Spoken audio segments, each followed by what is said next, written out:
Heading into week 6, I'm Dustin. This is your weekly waiver wire show.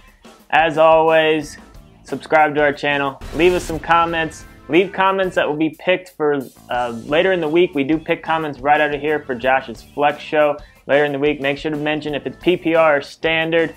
And I rank these in order how I would pick them up in this video based on 0.5 PPR, so keep that in mind.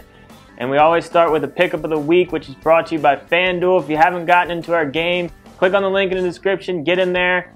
We had a couple experts finish in the money week 5. We didn't quite pull it out. Get in there, it's a lot of fun. It's a $5 game. You win the cash. You can win entries into the following week's Sunday Million if you win. And if you haven't signed up for FanDuel, click on our link and sign up.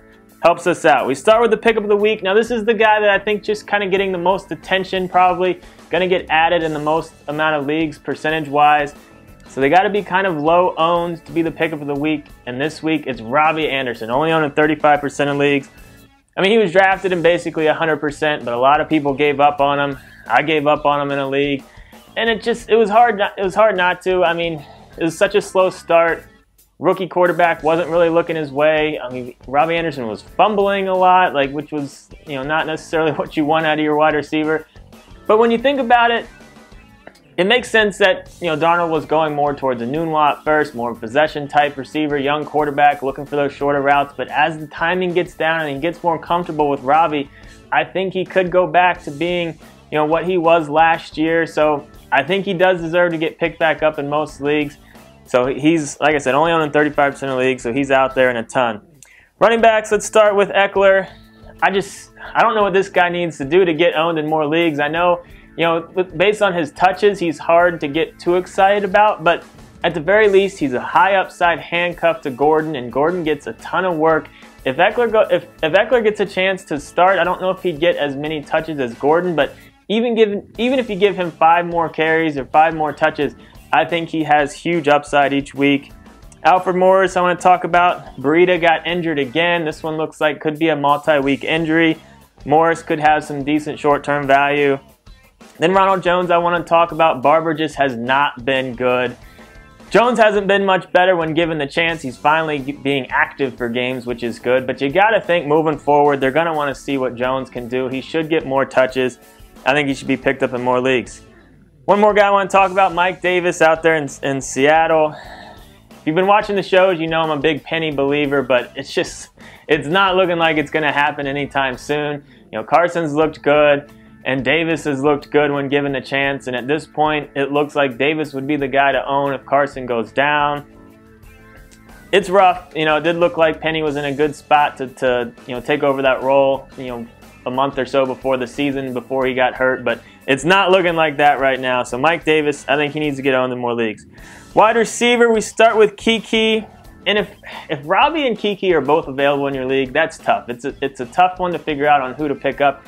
Any type of PPR league, though, I do put Keke just a little bit ahead. 22 targets in the last 2 weeks. The coaching staff came out, said that they're excited about this guy, and now we can see why. I mean, Will Fuller, he's interesting, but he's pretty one-dimensional, and obviously Hopkins can do it all. But it looks like Keke's going to have a role on that offense, only on 35% of leagues. Now I want to talk about Taylor Gabriel. He would have been picked up in a lot more leagues if he wasn't on a bye week 5. He's still only on in 20% of leagues, but 4 or more catches every week so far for him. He's been consistently involved in that offense, and I think that offense just got a lot of confidence from what they did before their bye, and I think they could be on the verge of putting some stuff together. So I like that he's had at least 4 catches each week. Want to talk about Chester Rogers for Indy, only on in 10% of leagues. He had more looks with T.Y. Hilton being out, but even when Hilton comes back, it really looks like Rogers is going to be that next most valuable fantasy guy on that offense. And Lux looked pretty good. That offense is coming along, so I do think Rogers is worth a look. Willie Snead, only on 5% of leagues. I mean, I know it hasn't been amazing, but he's been consistently involved and been consistently good. So, just in terms of a guy that you can grab if you're trying to get through bye weeks that it's just not going to give you a goose egg and he's going to give you a solid week, I like Willie Snead for that reason. A few youngsters. I want to talk about Kirk and Moore for Arizona and Carolina. Couple of rookies, and it takes rookie receivers some time most of the time. I know some Ridley, obviously he's off to a hot start, but Kirk and Moore, it's going to take them a little bit longer. They're not on as good a passing offenses, but at the very least, you need to start keeping a close eye on these guys because it looks like they're starting to figure it out and might be more involved moving forward. Quarterback, Mitchell Trubisky, got to talk about him. He would have been added in a few more leagues if it wasn't for the bye, so just don't forget about him, that he's out there. If you were looking for a quarterback, he's only on in 25% of leagues. And then Beathard for San Francisco. It wasn't terrible, and fantasy-wise, he had a pretty good week. I like that he can add some stuff with his legs, so I don't mind him, in really deep leagues if you're desperate for a quarterback. Tight end, still a lot of issues at the tight end position. A lot of people looking for, people that they can plug in that have upside. Greg Olsen, with all the positive reports, I'm still surprised he's only owned in 70% of leagues. So pick him up if he's available. And then Cameron Brate with O.J. Howard banged up. I think he could have some really good short-term value, only owned in 35% of leagues. It does look like O.J.'s probably going to miss this week. Now, I do want to talk about Niles Paul as well with Jacksonville. Now, in this game, they were playing from behind the whole time, so his 9 targets, I think, are a little fluky, but he showed some flashes when he was with Washington. He just can't stay healthy, but he's healthy now, and he's at least interesting, someone to keep an eye on.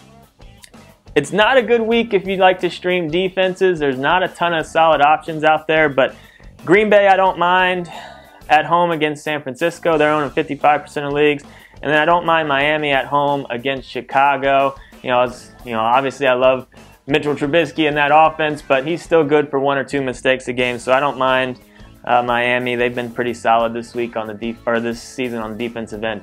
So that's week 6. Like we said, leave some comments, subscribe, do all that fun stuff. Give us a thumbs up.